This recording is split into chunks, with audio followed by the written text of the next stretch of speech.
Hello? Hey, Rich, it's Larson. You got a minute? Sure, Larson, what's up?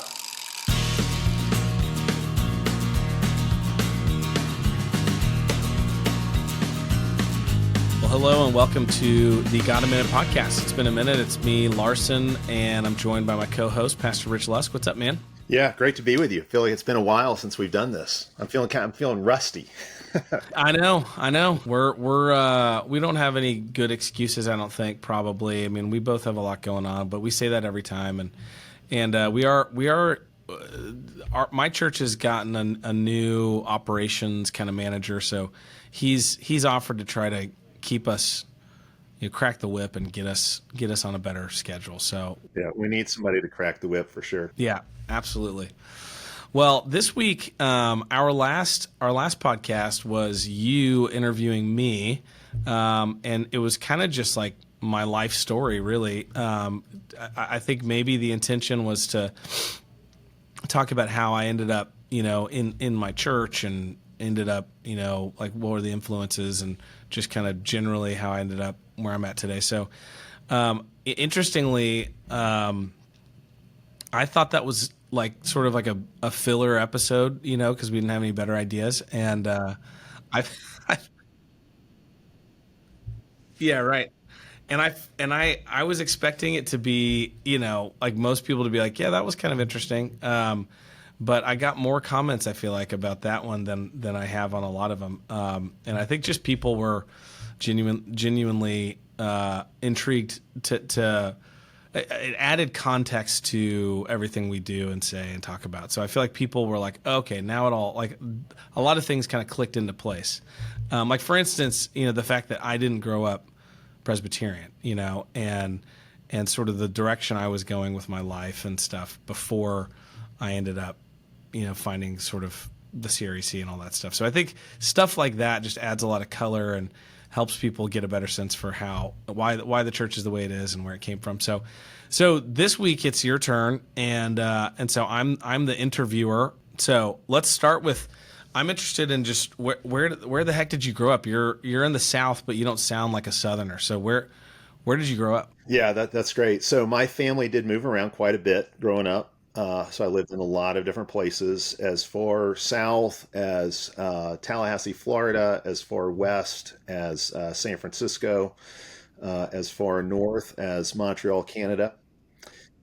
We finally settled down in Atlanta for a little bit, and then really my most formative years growing up were in Chicago. So no, I did not have a Southern accent. You sound like people on TV. Yeah, well, yeah, well, it's like if you move enough different places, the accents you pick up kind of all cancel out. So you end up with no accent at all. So that's me. So I lived in Chicago, but both of my parents are actually from the state of Alabama. So, very, very, very much have roots down in this part of the country, and actually ended up coming to the South for college. And my family moved back to the South. My parents were actually living in Alabama when I was at Auburn. And then they moved to Atlanta, and that's where they've settled for good and retired. And then I'll get into some of the details here, but so moved from Chicago to Auburn, and then was there for 4 years, and then Austin, Texas for 7, working at a church, and then in Monroe, Louisiana for about 2.5 years, and then I've been here in Birmingham for just over 20 years. So I've, one thing I found, obviously there are a lot of benefits that you have if you grow up in one place and you really put down roots there and that kind of thing. But one thing I did find is that because I lived a lot of different places, it was like no matter who I met, it was like I had been there or lived there was how it seemed. So, and I did get to see, a lot of different parts of the country and different subcultures that we have here in the U.S. And so, yeah, it's weird. Of all the Hicks kids, it just happened to be that for whatever reason we lived in the same place all growing up, but like we moved houses a couple times, and somehow it worked out for me and not all my siblings, but for just me, that like I ended up going between K through 12. I went to like 6 or 7 different schools, like because I was at one preschool and then a different preschool and then one elementary and then a different elementary and then one junior high and then a different one. So that happened to me over and over. And I have the same, there is a pastors or church leaders kind of have to learn to be all things to all people and be able to meet people and make fast friends and connect with people. And there's something about that having to make friends over and over that you do develop kind of a skill for that that you maybe don't if you just kind of stay in the same place. I think there's truth in that for sure. So was your family Presbyterian when you grew up? We were not. We actually did go. My parents would find the most faithful church they could close to where we lived. Their default was Baptist. We did for a brief period go to a PCA church growing up, which is where I was introduced to Reformed theology. That was like around like fifth, sixth grade, somewhere in there. And so I got a little bit of exposure to the catechism and that kind of thing. And then when we lived in Chicago, this is one thing that was interesting is, in like where I live in Birmingham, this is the most churched zip code in the United States. So there, like whatever kind of church you're looking for, you can find it. And, because there's so many churches, they find ways to differentiate themselves. Growing up in right outside of Chicago, there were very few evangelical Christians. And so we kind of all got lumped together into a church. So you were around people who might have very different convictions from you on a lot of different things. So our church, growing up, had Baptist and Paedo-Baptist. It had Calvinists and Arminians. It had cessationists and charismatics, and you were kind of all lumped in this church together. And there were a lot of interesting things that came out of that too. There was a kind of on the ground Catholicity that you experienced by being in church with people who didn't, necessarily agree with you on everything, which I know even in our churches, you run into that. But the issues that you were trying to include within one church were I think there were it was a much wider array of viewpoints than you would find in any church around where I live now, because, where I live here, if you're a charismatic and you want to speak in tongues, you're going to go find that you got that church available to you. So it's much more rare to have that kind of breadth within a local church. And I'm not saying one's necessarily healthier than the other, but you did learn something about how to get along with Christians who had different convictions than your own in the life of the local church. So that was interesting. Another interesting thing, I went to public schools mostly, did go to a Christian school briefly at one point, again, based on where we lived. But, went to a good-sized public school for, junior high and high school, and very, very little Christian fellowship, especially among guys that I was friends with. Not many were Christian. So one thing I was looking for actually when I graduated high school is I wanted to go to a place where I would definitely find Christian fellowship. I'm like, well, they call it the Bible Belt for a reason. I'm going to head that direction. So most of the schools I looked at were in the South. And that did prove to be the case. I did find incredible Christian fellowship. I'd had a little bit of that kind of fellowship growing up, but just not nearly to the extent, because there just weren't as many Christians. And I had it in my church, but a lot of the guys that I knew at church that were my age I didn't go to school with them. They weren't in my school. So, so that was that was an interesting experience, going to a large public school and feeling like there's very little Christian fellowship to be had there. I knew Christians in the grade above me and below me, but really not many in my own grade. So, that's interesting. At what point when you were growing up, was it early that you started feeling kind of drawn to ministry or church work, or did that happen later? That's a good question. No, I definitely did not. In fact, if you had asked me, would you want to be a pastor someday, I would have laughed at you, because it would have been nowhere on my radar. Now I did, especially as I got into my teenage years. And I grew up in a wonderful Christian family with Christian parents who did a wonderful job of teaching us God's word and getting us to church all the time and disciplining us. And so all of that was present. When I got to be probably about 12 or 13 years old, really started reading the Bible, daily on my own, but was frustrated that I didn't feel like I was understanding what I was reading. And so that got me into reading other books that would help me understand the Bible better. And so first it was kind of your standard devotional kind of books, and I realized that wasn't really doing it for me. And it was interesting. I think a real turning point, right before I left for college. I didn't live too far from the Trinity Evangelical Divinity School in Deerfield, Illinois. And so I went to their bookstore, and I really didn't have much theological direction at that point. Like the categories or labels would not have meant a whole lot to me. But so I was 17 or 18. This is right before I left for college, like in kind of in that time leading up to college, and I went there. I picked out three books that I still very vividly remember to this day. I remember they had on the end cap, they had, and this is like the early 1990s, so for a lot of our audience this won't mean a whole lot, but they, on the end cap, they had the blue book and they had the red book, so almost like a blue pill red pill kind of thing. And the blue book was Zane Hodge's Absolutely Free, which was kind of like the no lordship salvation thing. And the red book was John MacArthur's The Gospel According to Jesus, which that's the one I took. I took the red pill.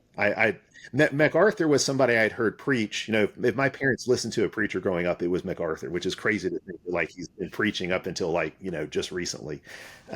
But so I knew that name. I knew, like, when I thought of preaching growing up, like, what does great preaching sound like? I thought of John MacArthur's voice. And so I picked up the MacArthur book.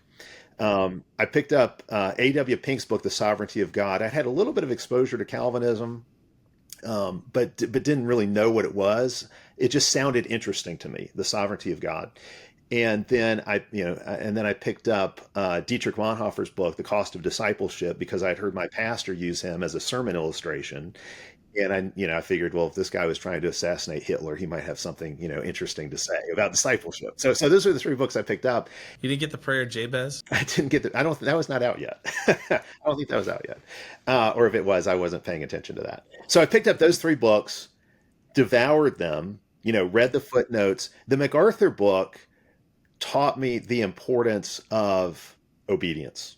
That obedience is a non-negotiable. The Bonhoeffer book did that as well. Now, there was a lot of sacramental stuff towards the end of that book that I really was not in a position to understand.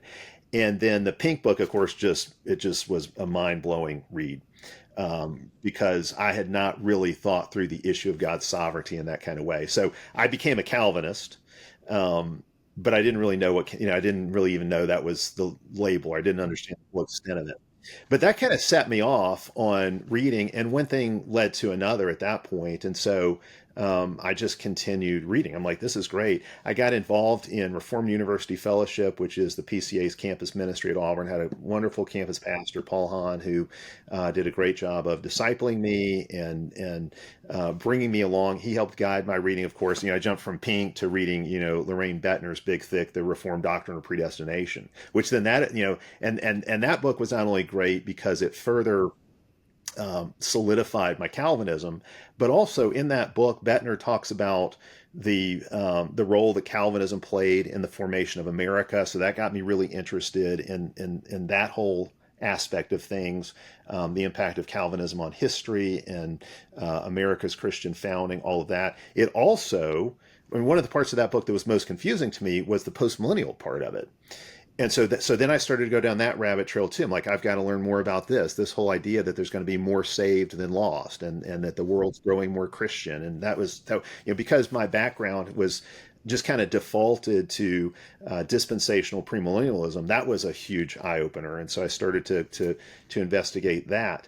When I was at Auburn, there was a little Christian bookstore not too far from where I lived that I would just walk. This is before Amazon or any of that, obviously. I'd go to this bookstore to get my books, and I found myself usually going to the used section, or I would end up having to, like, special order something that I had seen referenced in a footnote somewhere. So I was just already getting into that.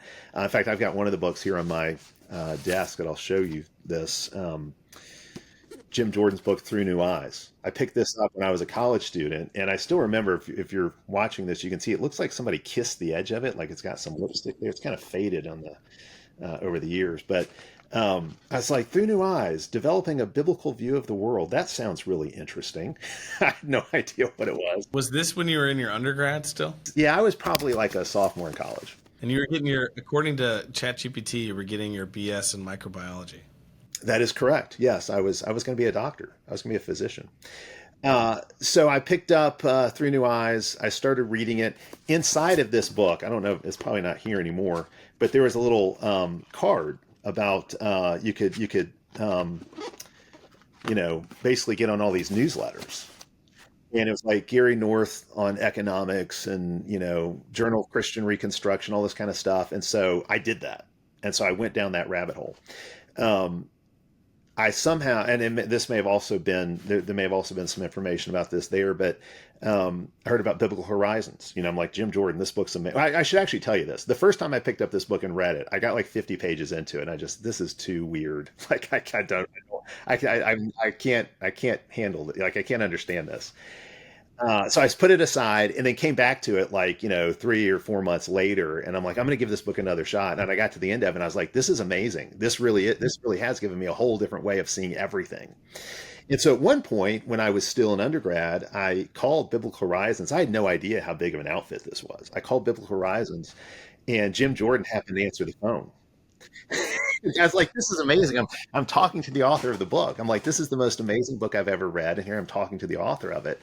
And Jim was very kind and very gracious to me. He gave me all kinds of counsel about, reading, and he answered my questions, and we had a few more conversations after that. Incredibly helpful. Of course, I'd never met him. I had not met him in person at that point, and still didn't, really realize that just how much of a niche thing this was, in the Reformed world, or how controversial Jim was in the Reformed world. But as I did more and more reading, I kind of came to understand that. But yes, that was interesting. I also started teaching Bible studies for RUF, and found that I really enjoyed teaching. And so, I would teach the freshman Bible study or a men's Bible study, and just really, really enjoyed that. And my ministry in that way was bearing fruit. And so my campus pastor, Paul Hahn, was going to leave Auburn and go to Austin, Texas, to plant a church. And this was right before my senior year at Auburn. And so he let me know he's leaving. But I was preparing to take the MCAT. I was getting my med school applications in order. All of this, any kind of pastoral ministry, had still not crossed my mind. I just realized, hey, you know what? I like to teach. Maybe this is something I'll do. Teach Sunday school classes in the future, that kind of thing. Um, and Paul basically dropped a bomb. He said, I want you to come out to Austin. I'm planting this church. I want you to come out and go to work for the church. And he said, you can come out and work. He said, work for 2 years. And if you still want to go to med school, that's always going to be there. You can do that. But I really think you need to come, see if perhaps you're not called to pastoral ministry. And so basically, he offered me a job at this plan. And I was dating Jenny at the time, and we were pretty serious. We're obviously headed towards marriage, but he said, there's one condition. He said, you have to bring Jenny with you. It's like, well, if I do go out there, I would like to bring her along. So that doesn't sound too difficult. So yes, that would be great. So I'm going to come back to that in just a second, but I want to throw one other piece in there. It's something that happened when I was in college that is significant. Because of the reading I was doing and that kind of thing, I realized that I needed to find a Reformed church. I kind of started off bouncing around from church to church, trying to find, a place that I thought was a good fit for me. Went to a variety of Baptist and non-denominational churches, and ended up at a PCA church, Trinity Presbyterian in Opelika, which is kind of the adjoining town to Auburn. And the pastor was Peter Doyle. And I mentioned Dr. Doyle because anytime I've mentioned him on a podcast, I always have people contact me later or say to me later, hey, you mentioned Dr. Doyle, he had a similar influence on me. Dr. Doyle was very, very important also in my theological development. He did a men's Bible study. So I'm teaching these Bible studies, but I also wanted to go to a Bible study. So I went to Dr. Doyle's Bible study. And there were not many college students at Trinity. It was not one of the more popular churches for college students to go to. But Dr. Doyle, his whole Bible study, we would talk about a wide range of things, but mostly it was about men and women. It was about masculinity and femininity. It was about a theology of sex and the sexes. And I think he knew for us as, as young men, as college age men, that was something we really needed.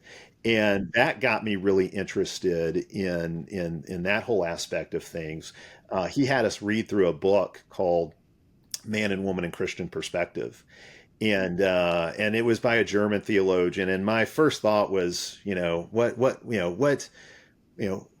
what good can come out of Germany, today, knowing something about the state of the church over there? How can there be any German theologian who's got something useful to say about this issue, where I don't even trust all American conservatives, and you're telling me you want me to read a German theologian?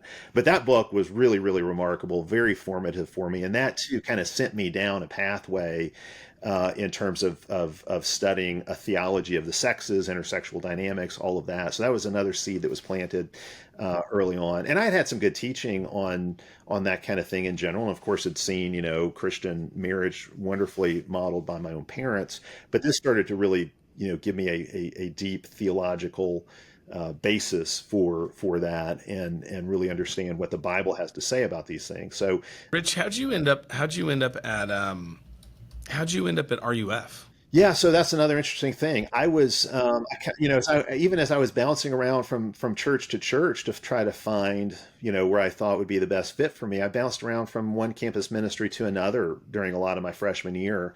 Navigators, Campus Crusade, or Crew as it's called now, different things like that. And RUF at Auburn, before Paul had come, had been very small. Paul was a very dynamic speaker, and he invested very heavily relationally in college students. And so I had a friend who was going, and he just said, "Hey, I think you'd love this." And so I had never heard of RUF. And so I went to it, and I heard Paul preach one sermon. I was like, "Yes, this is the place for me," because it was so much more, had so much more depth and maturity. It was just so much more serious than anything else taking place on campus. Paul really did a lot of um, what you might want to call worldview training. Basically, what he was trying to help college students do is figure out how, when you leave college and you go out and you work in the world as a doctor or lawyer or businessman, whatever it is you're going to do, that you understand how the Word of God applies to your vocation.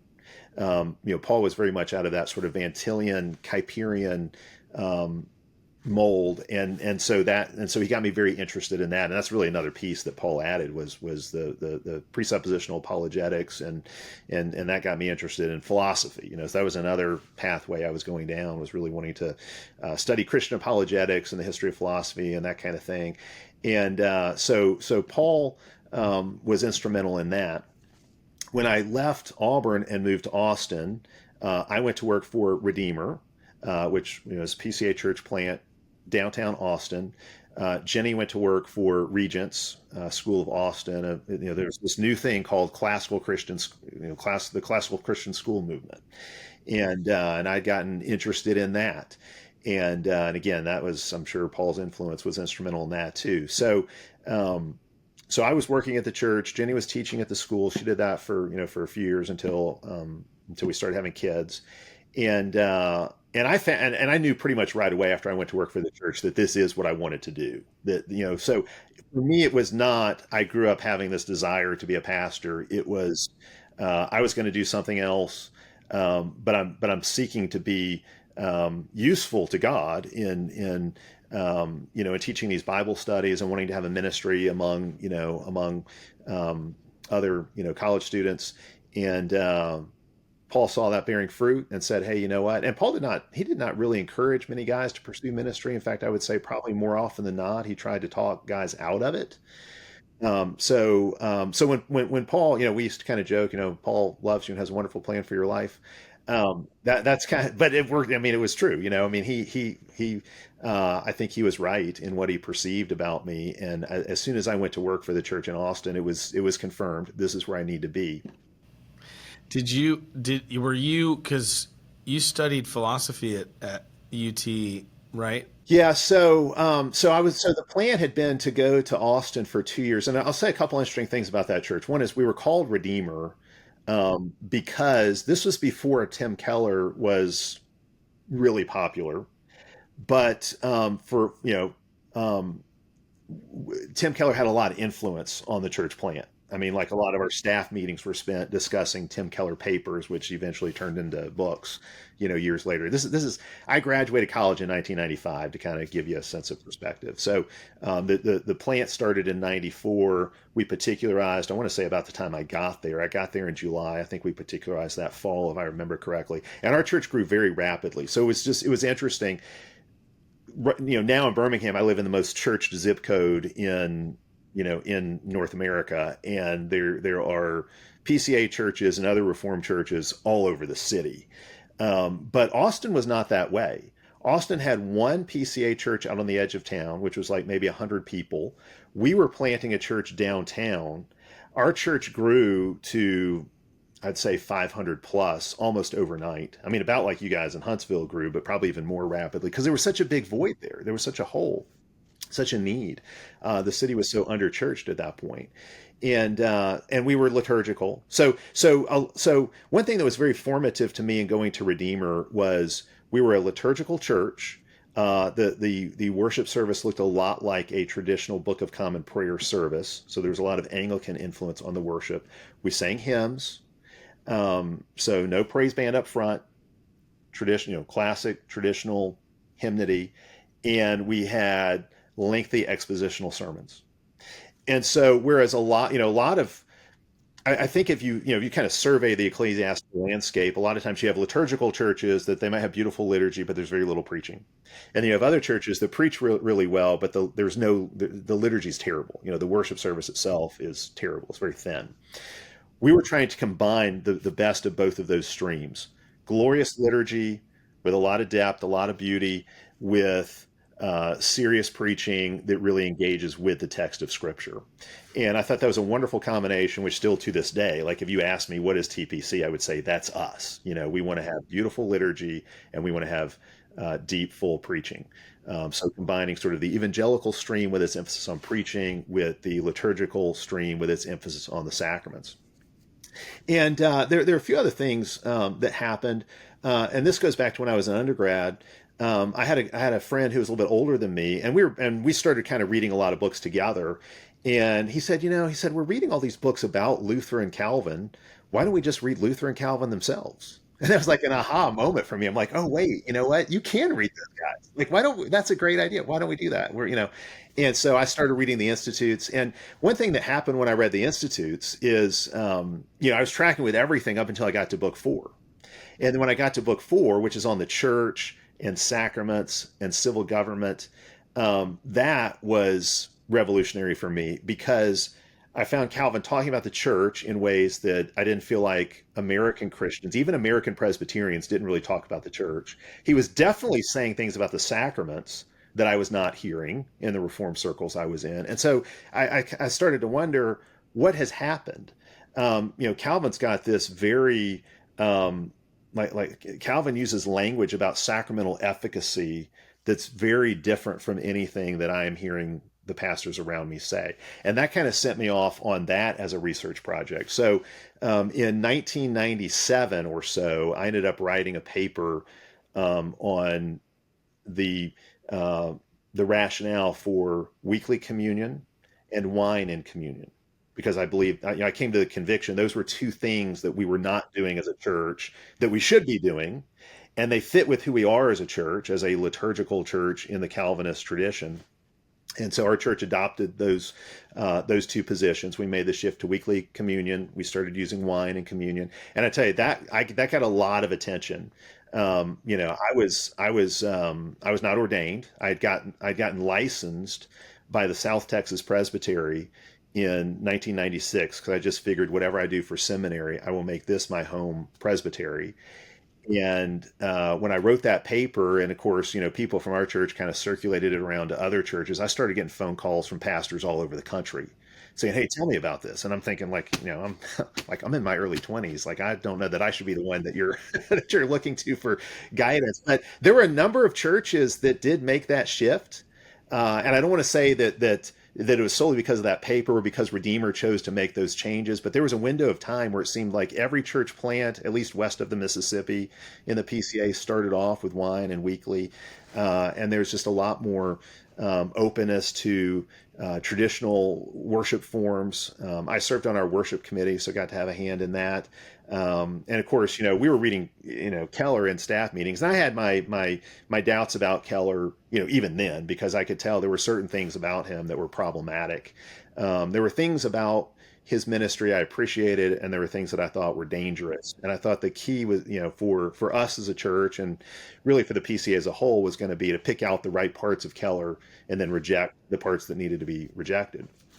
Um, the plan had been for me to stay there for 2 years and then go to seminary. So I started visiting around to different seminaries to see where I might want to go. And I was, of course, always trying to network and make connections and that kind of thing to, get, um, just to glean wisdom from a multitude of counselors.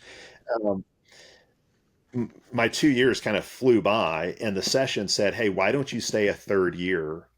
And they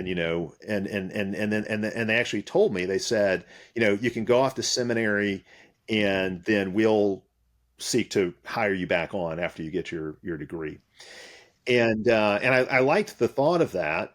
But to be quite honest, the more I looked, I didn't, obviously, you go to seminary for 3 or 4 years, you don't know how much, things are going to shift, and they might say they want to bring me back, but, who knows what may happen in the meantime, if they'll have the money or the space on staff, that kind of thing. And I also thought, well, if I don't end up here, where might I end up? And looking around and, visiting other PCA churches and that kind of thing, I found myself frustrated, with their lack of liturgy, lack of sacramental theology, often what I considered pretty anemic preaching compared to what I was getting at Redeemer in Austin.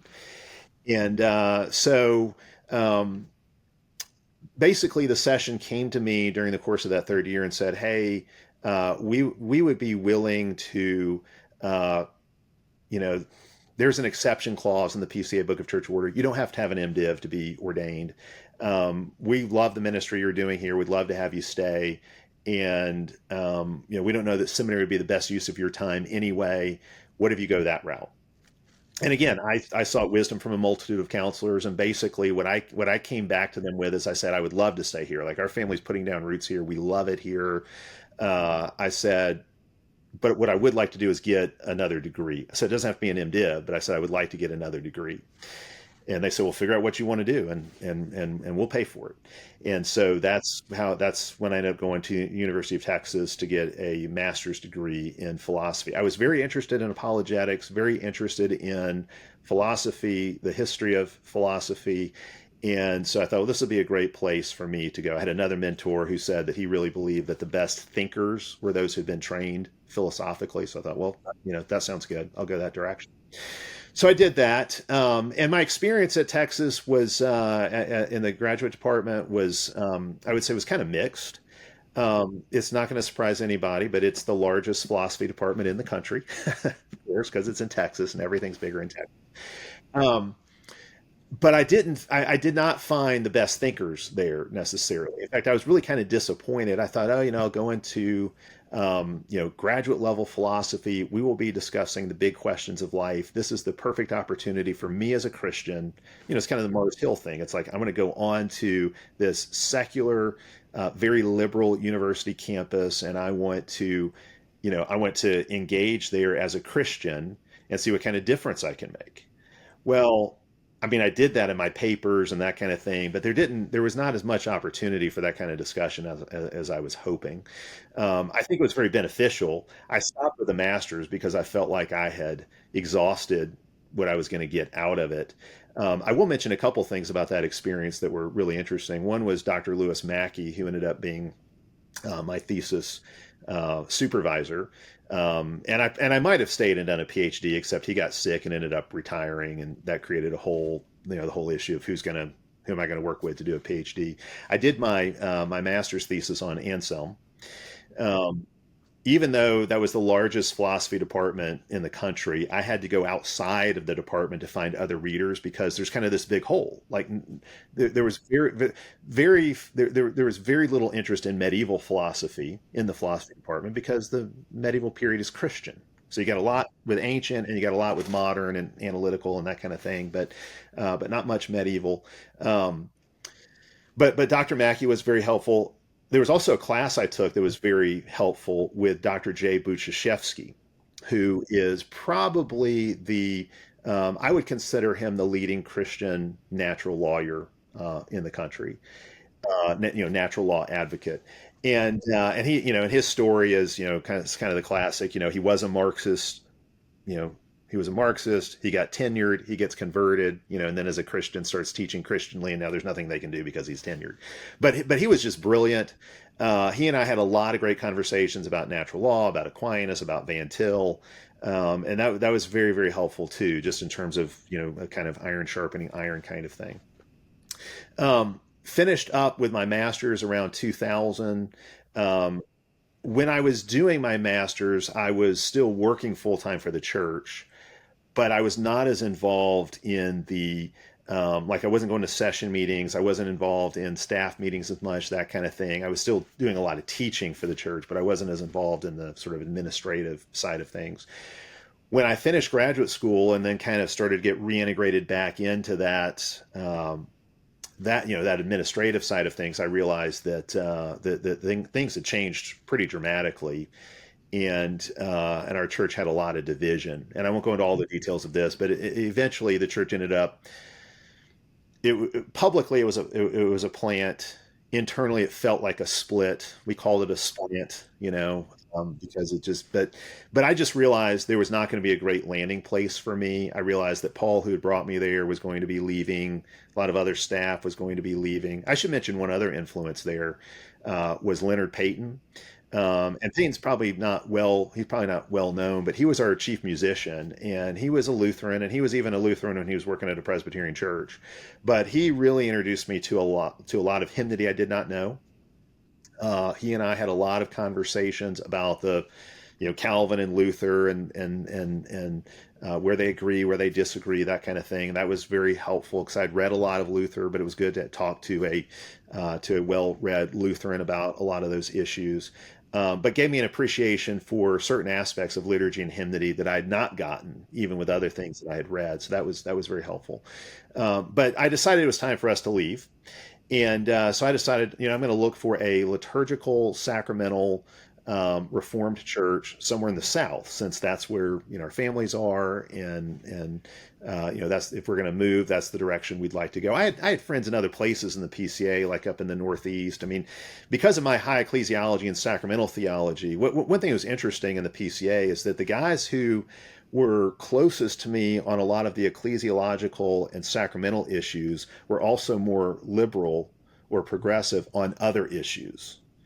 And the guys that were closest to me on issues like the sexes and six-day creation had no interest in liturgy and sacraments. So I kind of found myself in this no man's land. Like, there's not a lot of me. Were you still, I guess you got into BH and that sort of stuff back when you first read Through New Eyes. Had you still been kind of following that? Absolutely. Yeah. I was deeply involved with those guys. So I was not a Christian Reconstructionist or theonomist per se, but I was Christian Reconstruction adjacent. I was theonomy adjacent. Jim had a very helpful critique of theonomy that I got exposed to early on, and that was very helpful and kind of so I appreciated a lot of things about Greg Bahnsen. And Bahnsen was even helpful on things like the history of philosophy and apologetics and that kind of thing. And philosophically, I could even agree with his basic claim, the basic claim of theonomy. It's either theonomy or autonomy. The question is, what does theonomy mean? And that's where I parted ways with Bahnsen some, and landed probably closer to Jordan's camp. There was also a division amongst the Reconstructionists in terms of what is the most basic institution in society that really drives social and cultural transformation. And so you had Rushdoony and those guys who believed it's the family, and you had Jordan and North and Chilton who believed it's the church. And I really sided more with the ecclesiocentric guys. I appreciated what the other guys had to say about the family, but the family needs discipleship too. I mean, the kingdom of God begins with the Bible, water, bread, and wine, and then it grows out from there. And so I really embraced that vision and have continued to hold to that vision to this day. So I read Rushdoony with great profit. a lot, the Journal of Christian Reconstruction, a lot of those old issues from the 70s and 80s. I mean, they were writing on things like inflation. What's a Christian view of inflation? What's a Christian commonwealth look like? They were asking those kinds of questions then. So for me, thinking in terms of Christendom, thinking in terms of an optimistic eschatology, thinking in terms of the Christian, the gospel's not just about the Christian life. The gospel has implications for all of life, for all of society, has cultural implications. All of that. I embraced that very early on. So it was just part of my spiritual DNA, from the time I was an undergrad on.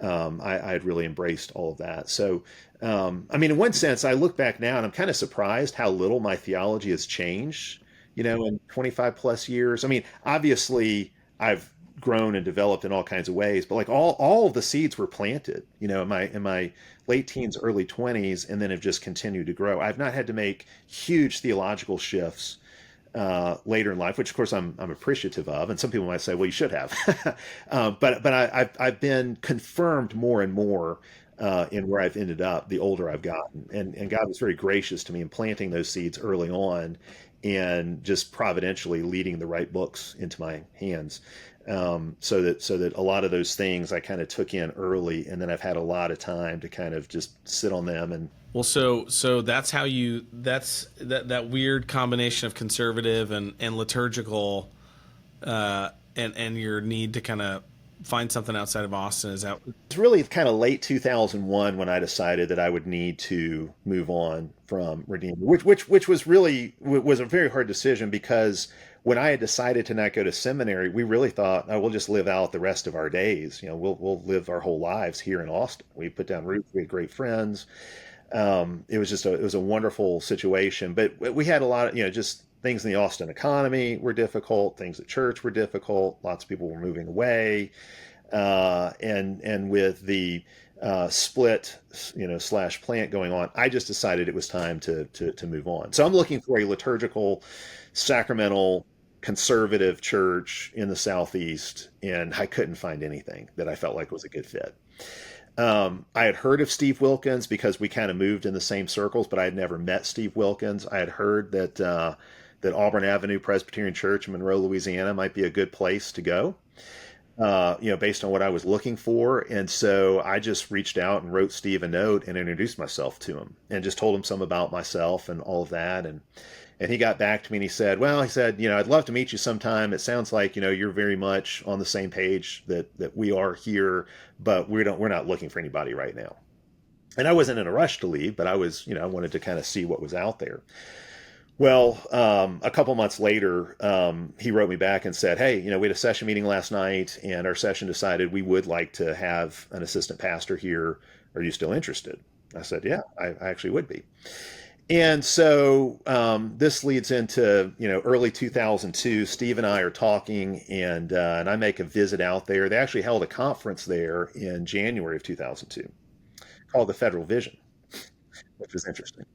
And I heard about the conference. I mean, Steve and I were in this, we're kind of in the same circle. So, I mean, I had not met him personally, but obviously there's a lot of overlap, and I knew about the conference, and so I go out there and I interview early in 2002. They end up offering me a job. I won't get into all the details of that. There's a little bit of drama involved with that and things at Redeemer, but basically, I'm ready to accept the job. And so, if I remember right, I accepted the job in like April or May. It's interesting. I went out there to interview, and I was going to preach a candidating sermon, and we're driving from Austin to Monroe, and in our minivan, and we got a flat tire, so I've got to change the tire on the side of the interstate, and we get back on the road. But by then we're kind of running late, and so we were going to have dinner with the Wilkins that night. We were going to go to the hotel before that. We don't have time to that. We just go straight to his house, and we've got 3 kids at this point. All under 5, maybe even under 4. I think certainly under 5. And we sit down at the dinner table, and we've just met the Wilkins. We sit down at the dinner table, and there's a little bowl of candy sitting right there on the table, just kind of in front of where my son sits down. my son John, our oldest, and John reaches out and picks up a piece of the candy and holds it up. And I said, John, put that down. Maybe we can have that after dinner. And John kind of looked at it, looked at me, and then he put it back. And I thought right then, I said, you know what? I've got this job. I said that's the hardest moment there's going to be this whole weekend. I haven't been here 10 minutes, and I'm very confident I've already got this job because I don't know if they said that there's a test or what, but that was like this. I feel very confident about this. Preaching and candidating sermon is going to be a whole lot easier than what just happened, and thankfully John obeyed. Uh, so I candidated, accepted the job. I accepted the job like in May, but we still had to sell our house. We did not sell our house and get to move until July. And, my thought was I'm leaving a very volatile local church situation. I'd done a lot of writing by this point. I'd done I mentioned the Wine and Weekly paper. I'd done some writing on baptism by this point. I mean, I was pretty low profile, but this was in the age like when, the internet was really just becoming a thing and blogging was just becoming a thing. I didn't blog, but I wrote a lot of papers for Theologia, Mark Holmes' website. Yeah, which I mean, that was kind of the place to go back then for good theological content. And I'm thinking this will be great. I'll go to Monroe. They've got a study center. I'll be teaching at the study center. I'll get to be an assistant pastor. I'll get to mentor under one of the best there is.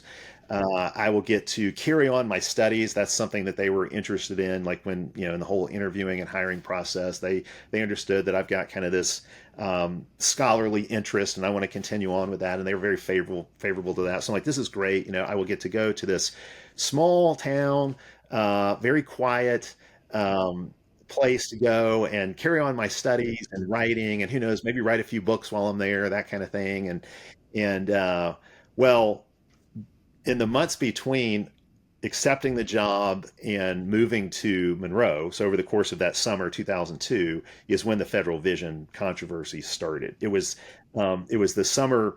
General assemblies are always held in the summer, and that's when denominations started to come out with their statements denouncing that conference that had been in Monroe in January. And so when I walked into the church office, my first day on the job in Monroe, I walk into Steve's office, good morning, how are you doing? He slides a piece of paper across his desk, and it's like this, this list of heretics in the PCA. And like Steve and I are like the top two names. I was like, oh, great. So for the people in Monroe, I will always be associated with with just that whole storm, because I got there the very moment the whole storm broke, so it was just kind of funny. I had a young guy the other day who visited our church, and we were talking after worship, and he said, so when did you get interested in the federal vision? And I said, that's a funny question. I said, I don't think I ever got interested in the federal vision. I said, I think it got interested in me. uh, so my 2.5 years in Monroe felt like, a decade. They say sometimes, like you'll have a decade's worth of events happen in a year, and other times you'll have a decade go by where not a year's worth of events happen. The time I was in Monroe, the 2.5 years were just incredibly busy, just packed with all kinds of things going on, because I stepped out of a local church controversy thinking I'm going to this, quiet, rural setting, basically. And I stepped into a nationwide denominational controversy. And so that really kind of overshadowed everything. We loved Monroe. We loved the people there, still love the people there. Great church. Of course, they've changed locations now. Now it's Church of the Redeemer, but Steve is still there, and greatly appreciated my time under Steve. Just a wonderful experience. But after they had a morning and evening service, so there were lots of opportunities to preach.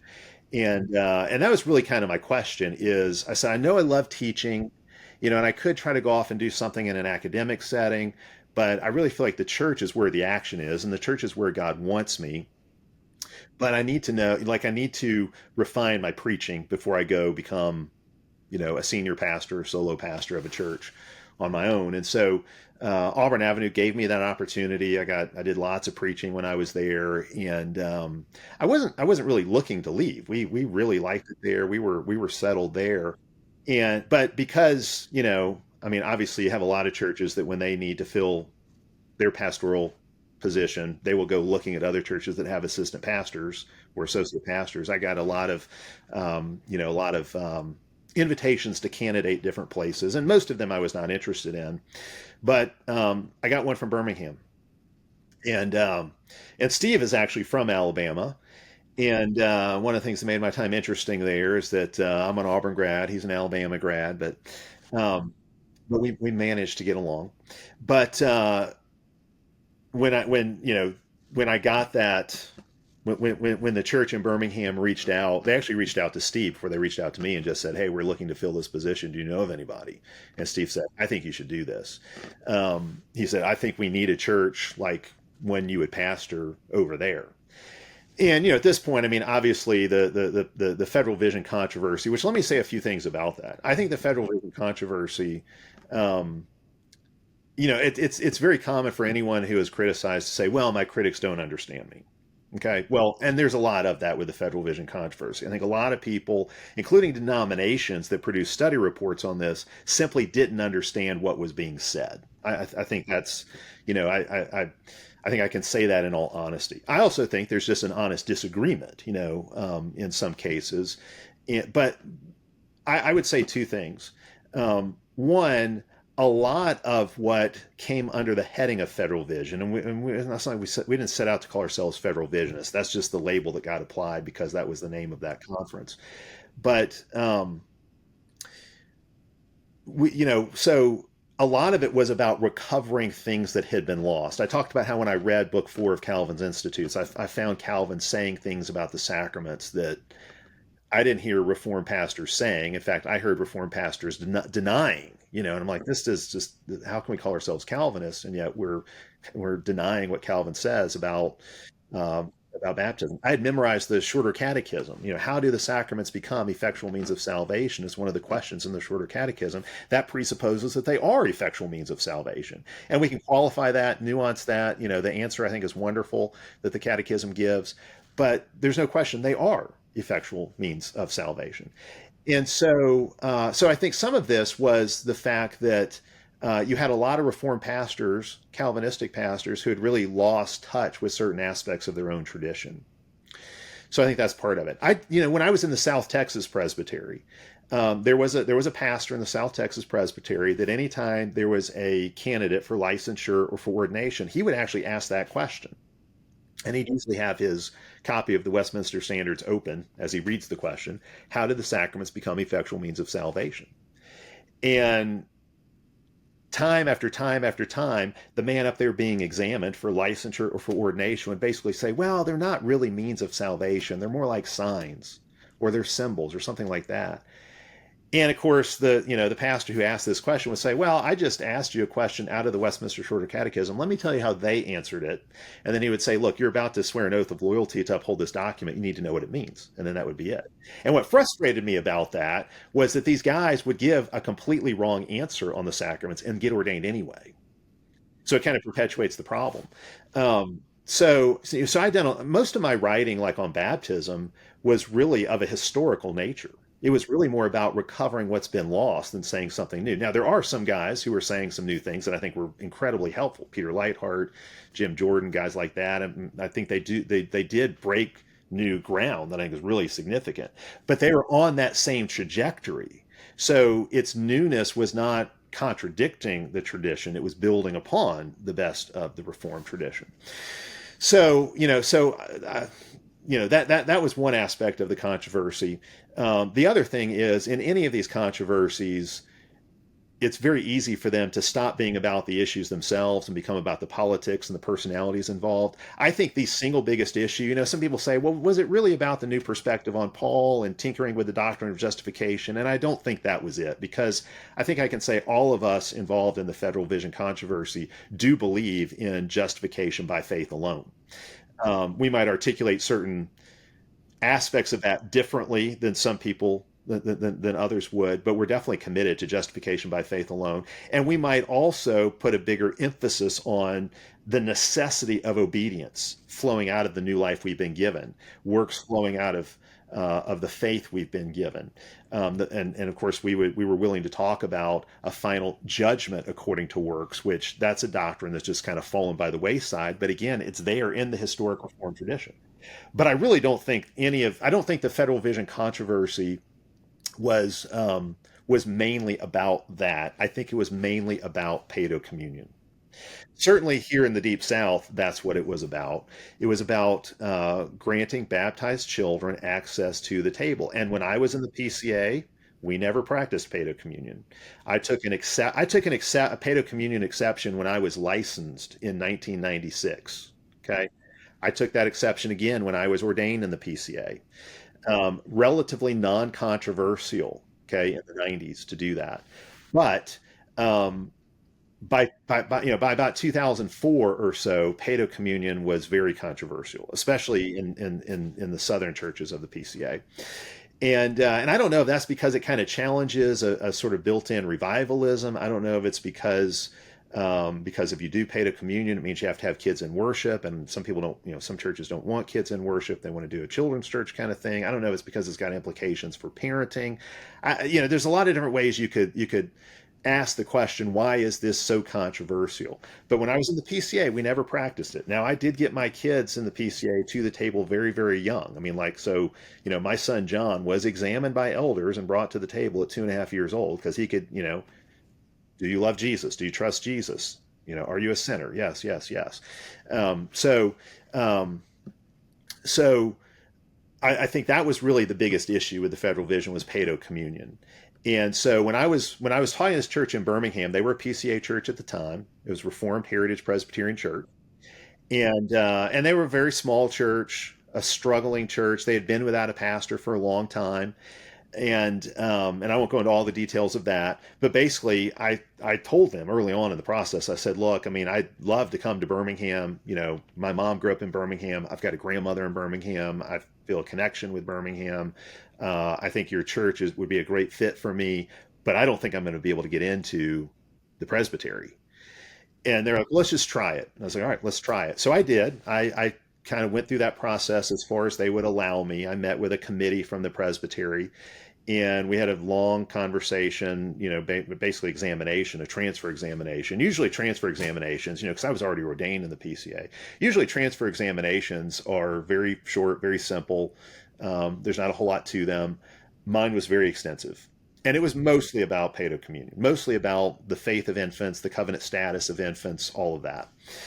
And all the men that examined me, I mean, they're all fine men, pastors and ruling elders from Evangel Presbytery, but we just saw the issue differently. And then the question was, well, would they tolerate me taking an exception?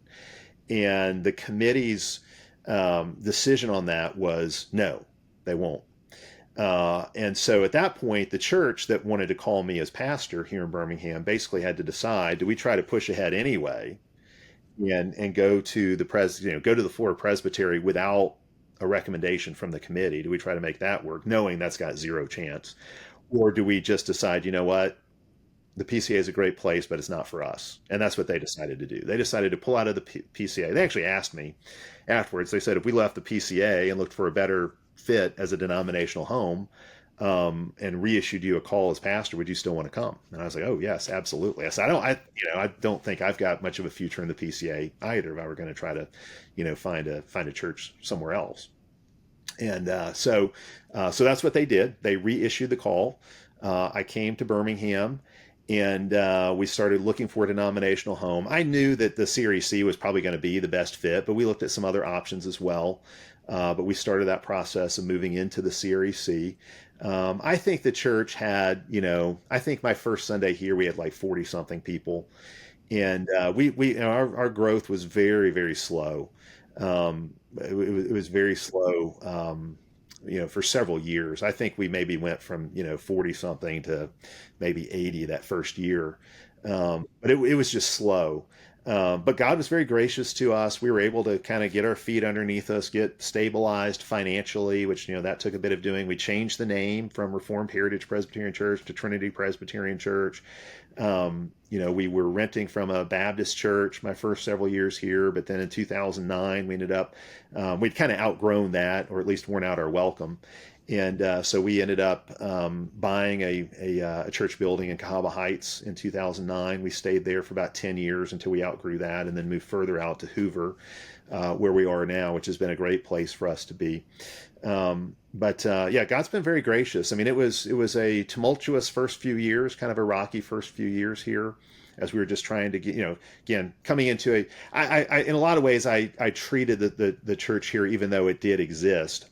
We had to treat it like a church plant because we really were starting over in so many ways for all practical purposes. The CREC, because Wilkins didn't join the CREC till much later, right? When I left Monroe, I said, Steve, I go to prepare a place for you. I knew his days were numbered. I should back up too. I had a lot of friends in the CREC. I actually first met Doug Wilson when I was living in Austin. I mentioned that my wife Jenny taught at a classical Christian school, and they were like probably a K through 8 school at this point, and they wanted to add an upper school, and so this is probably like 1997 or so. And so they brought in Doug to be to be the speaker, to do the basically the sales pitch, so to speak, to parents. This is why you classical Christian education continuing through the high school years. And so that was the first time I met Doug, and greatly enjoyed. I started reading Credenda when I was still an undergrad, so I'd followed Doug for a long time. But yeah, that was the first time I met Doug, and I had several other friends and acquaintances in the CREC. CREC was small when we joined. It was still one presbytery for the whole country the first time we went. In fact, I think the first meeting we went to is when they divided it into 2 presbyteries, and of course now I think we've got like 12. So, we've continued to grow and subdivide. But yeah, CREC has been great to be a part of. Great camaraderie amongst the leadership, the men. It's been good.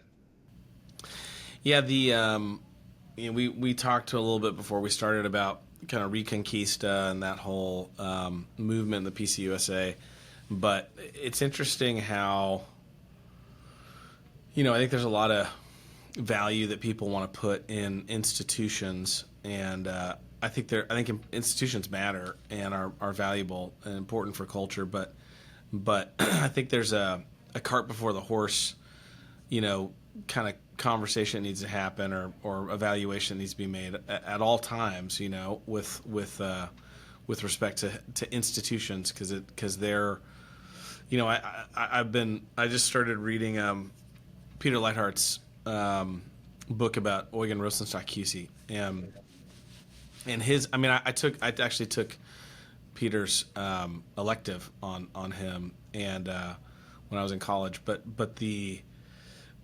Rosenstock QC's view of humanity just like changing and changing and changing, and this is what it's about: death and rebirth, and death and rebirth. He would even say, like, you can't be faithful, you can't live the same way your parents did or think the same way your parents did and be as faithful as they were. Like, you have to, like, time is marching on, the church is moving from glory to glory. There's new battles to fight. There's new issues to deal with, and you can't just stay put and want to sort of LARP like you're in the past and just kind of enjoy, like, can't we just keep things the way they were? Yeah, yeah. So it's interesting you say that. And Rosenstock Hussey is one of those guys that the BH circle, the Biblical Horizon circle, introduced me to, and I think he's a hugely helpful thinker. On the one hand, human nature always is what it is. There are certain things about being human that never change. On the other hand, and you get this from Ephesians 4 and Galatians 3 and 4, it's very much rooted in the scriptures. I've put it this way, and you could apply this to Rosenstock Hussey. I've applied it to Jim Jordan, who obviously has been influenced by Rosenstock Hussey. Like, if I had to summarize Jordan's theology in one word, it would be the word maturity, maturation. That's what history is about, is God maturing humanity into a bride for his son. And so, God keeps throwing us new things to deal with. He throws us AI. He's like, well, here, let me throw this your way and see how and this will force you to grow up too. You'll have to learn how to use this tool. God is continually growing and maturing humanity. And of course, some people rebel against that, and they rebel against it either by misusing the new thing, the new situation we're in, or by wanting to just cling to the old. You think about Abraham. God comes to Abraham and says, "Get out of your country and go to the land I show you." Well, what if Abraham says, "I don't want to go to a different country. I like it here. I don't take me to a foreign land. I like it where I am." Well, I mean, you have to go to be faithful. You have to go. But then, of course, when Abraham's descendants get planted in the land, that becomes a new home. But then they're there for a while, and then God says, "Hey, you know what? You guys have gotten way too complacent here. You're not bearing witness to me. You're not being a light to the nations. I'm going to scatter you amongst the nations." And he carries them off into exile. He does these new things that put us in new situations. And so on the one hand, it's true. There's nothing new under the sun. On the other hand, God really does do new, all things new. He's continually doing new things in history, so that his people will grow to maturity. So you have to deal with feminism that the previous generations didn't have to deal with. You have to deal with transgenderism. You have to deal with social media. You have to deal with AI. All these things that you have to deal with that previous generations did not. And it's because when the church deals with those challenges, those are ways that God grows us into the next phase of maturity. I would say on the one hand, male female nature hasn't changed at the root of who we are as men and women. But on the other hand, I think when the feminist movement is dead and buried, which will happen, the church will be able to look back and say, "Hey, you know what? We learned a whole lot about maleness and femaleness, a whole lot about masculinity and femininity, because we had to fight that demon and slay that particular dragon." And so what I love is to me, the most insightful thing that Rosenstock Hussey does is his cross of reality. I did a paper on kind of an introduction to ecclesiology where I kind of use this paradigm. But what he means by the cross of reality is, the cross stretches in four directions. You've got up, down, and side to side. And so think about the side to side axis. You're being pulled into the future, but there are aspects of the past you have to bring with you. So God's doing something new, so you need to mature and grow up. But at the same time, you can't just let go of everything in the past. Jeremiah 6 says, "Stand in the old past, ask for the old way." So there are things from the past you bring with you, but of course, those things get transformed as they come into the new situation. Rosenstock Hussey talks about death and resurrection. I would say that's a good way to think about it, or maturation. There's the saying, "Everything I need to know about life I learned in kindergarten." Okay, well, yes, but you don't still act or live like you're in your kindergarten classroom anymore. You take the lessons into new situations. And so there's kind of this tension between the old and the new, between tradition and eschatology, or between tradition and maturation. Okay, so as a 52-year-old man, I'm still the same man I was when I was 10 years old, and yet I'm radically different. It's still me. So the old, but I'm also transformed. So there's that, and of course there's also the up down axis, which is also important. But Rosenstock Hussey's cross of reality is just incredibly important, and maybe we should just do an episode on that.